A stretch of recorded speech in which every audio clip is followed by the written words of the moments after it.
Baiklah, perkenalkan saya Windy Kristiana. Saya di sini akan menjelaskan mengenai pneumotorak, di mana saya akan menjelaskan mengenai trauma dada terlebih dahulu. Nah, trauma dada itu merupakan trauma yang sumber dari morbiditas dan mortalitas. Yang signifikannya itu karena dada ini terdiri dari banyak organ, di mana organ ini akan bertanggung jawab untuk ventilasi, oksigenisasi dan sirkulasi, dan cederanya traumatik pada dada yang akan mengalami kerusakan fungsi vital. Lalu saya akan menjelaskan mengenai pneumotoraknya. Pneumotorak itu merupakan terjadinya akibat adanya udara masuk ke dalam rongga pleura yang disebabkan karena adanya jaringan paru yang terdesak, seperti halnya rongga pleura itu kemasukan cairan. Nah, pneumotorak ini masuk di antara pleura visceral dan varietal, di mana akan menyebabkan kolaps paru.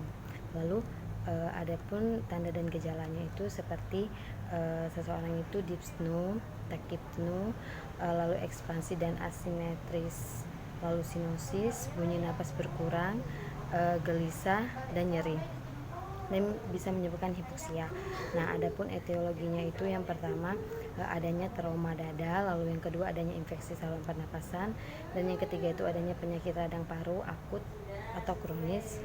Nah, patofisiologinya itu tuh selama adanya pernapasannya spontan, maka keduanya kekuatan itu akan menghasilkan tekanan pleura yang negatif, di mana ada tekanan jalan napas yang positif selama ekspirasi, dan negatifnya itu selama ekspirasi akan tetapi tekanan pleura ini akan bersifat subatmosfer, di mana pada saat inspirasi dan ekspirasi ini adanya tekanan pada jalan napas yang lebih tinggi daripada tekanan pleura di sepanjang siklus pernapasan.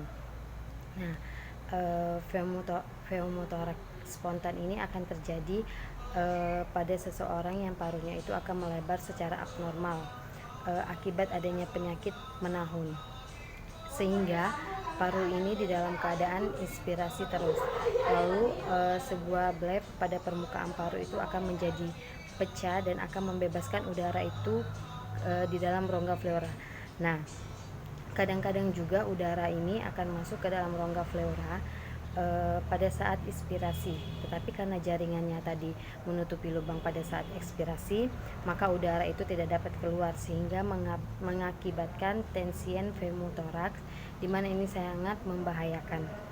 Lalu tensi pneumotoraks ini disebabkan karena adanya trauma tumpul, di mana ini terjadi secara tepat setelah ventilasi, dan adanya tekanan yang positif. Lalu yang kedua itu pneumotorak yang umumnya itu terjadi yaitu pneumotorak traumatik, di mana ini terjadi pada pasien yang kritis karena masuknya udara secara kebetulan ke dalam rongga pleura selama prosedur invasif yang akan menyebabkan pneumotorak iagenik.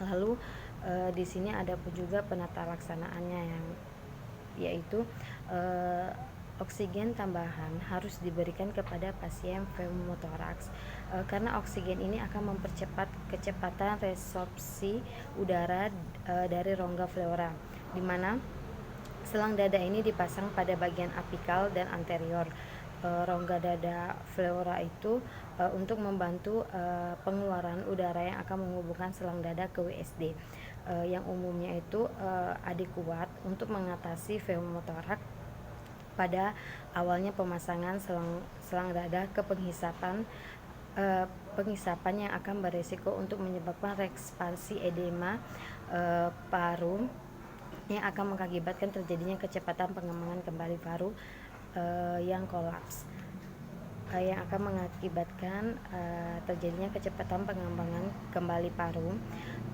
yang kolaps ini. Nah, apabila terjadi pneumotorak tetap yang akan menjadi yang akan terjadi setelah 12 sampai 24 jam WSD dan 15 sampai 20 cm dengan pengisapan H2O yang digunakan untuk memfasilitasi penutupan, sehingga pada sekitar sepertiga pada pasien PPOK.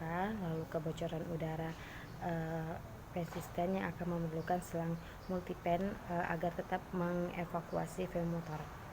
Nah, untuk pemeriksaan penunjangnya itu bisa menggunakan radiologi dada dan analisa gas darah untuk memeriksa apakah adanya hipoksemia dan hiperkania. Baiklah, mungkin itu saja penjelasan dari saya. Terima kasih.